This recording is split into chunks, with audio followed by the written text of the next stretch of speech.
लोकसभा के बजट सत्र के दौरान निलंबित किए गए 8 विपक्षी सांसदों का निलंबन जल्द हटाया जा सकता है। सूत्रों के मुताबिक स्पीकर ओम बिरला की अध्यक्षता में हुई बैठक में सरकार और विपक्ष के बीच सहमति बन गई है। निलंबित किए गए सांसदों में अधिकतर कांग्रेस के हैं और उन्हें अनुशासनहीन व्यवहार के आरोप में पूरे बजट सत्र के लिए निलंबित किया गया था। लेकिन अब लोकसभा में इस मुद्दे पर चर्चा होने की उम्मीद है, जिससे सदन की कार्यवाही सुचारू हो सकेगी। विपक्ष ने इसे अन्यायपूर्ण बताया था और तुरंत रद्द करने की मांग की थी। दूसरी तरफ महाराष्ट्र विधानसभा ने फ्रीडम ऑफ रिलीजन बिल 2026 को मंजूरी दे दी है। इस कानून के तहत जबरन या धोखे से धर्म परिवर्तन कराने पर 7 साल तक की सजा और 1 लाख रुपए तक जुर्माने का प्रावधान है, जबकि सामूहिक धर्मांतरण में 7 साल की सजा और 5 लाख रुपए का जुर्माना होगा। दोबारा अपराध करने पर सजा 10 साल तक बढ़ सकती है। उप मुख्यमंत्री देवेंद्र फडणवीस ने कहा कि यह कानून किसी समुदाय के खिलाफ नहीं है, बल्कि जबरदस्ती या धोखे से होने वाले धर्मांतरण को रोकने के लिए है। विपक्ष ने इसे असंवैधानिक बताया। हालांकि शिवसेना, यूबीटी ने भी इस बिल का समर्थन किया। अब यह कानून राज्यपाल की मंजूरी के लिए भेजा जाएगा।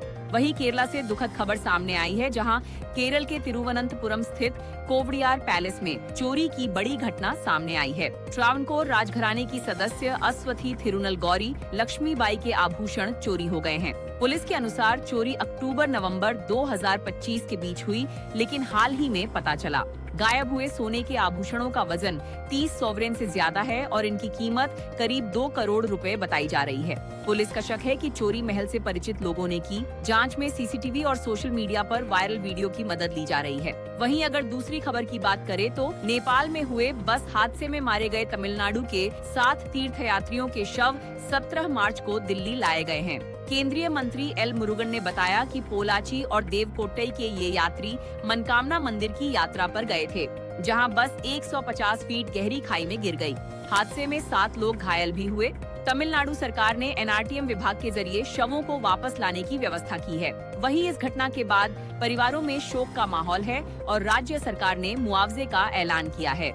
इसके अलावा उत्तर प्रदेश में शिक्षा और स्वास्थ्य क्षेत्र में नए नियम लागू किए जा रहे हैं। रक्षा मंत्री राजनाथ सिंह ने कहा कि राज्य में नए शिक्षा मानक स्थापित किए जाएंगे, जिसमें स्कूलों में आधुनिक इंफ्रास्ट्रक्चर और स्किल बेस्ड लर्निंग पर जोर दिया जाएगा। यूपी बोर्ड ने 2026 से कक्षा 9 और 11 में वोकेशनल एजुकेशन अनिवार्य कर दिया है। स्वास्थ्य में आयुष पॉलिसी 2026 के तहत निवेश और रिसर्च बढ़ाने की योजना है। ये कदम राज्य को शिक्षा हब बनाने और स्वास्थ्य सेवाओं को मजबूत करने की दिशा में है। दूसरी तरफ लद्दाख में राज्य का दर्जा और 6ठी अनुसूची की मांग को लेकर प्रदर्शन जारी है। लेह और कारगिल में सामाजिक संगठनों ने रैलियां निकाली। यह विरोध तब भी जारी है जब केंद्र सरकार ने क्लाइमेट एक्टिविस्ट सोनम वांगचुक को एनएसए से रिहा कर दिया है।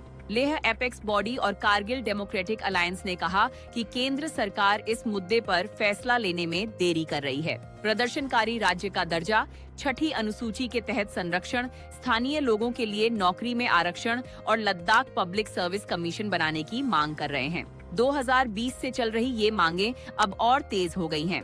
हालांकि केंद्र के साथ बातचीत की उम्मीद जताई जा रही है, लेकिन स्थानीय नेता आंदोलन जारी रखने की बात कह रहे हैं।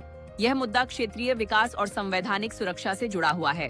तो ये थी आज कुछ मुख्य खबरें। उम्मीद है आपको पसंद आई होगी। धन्यवाद।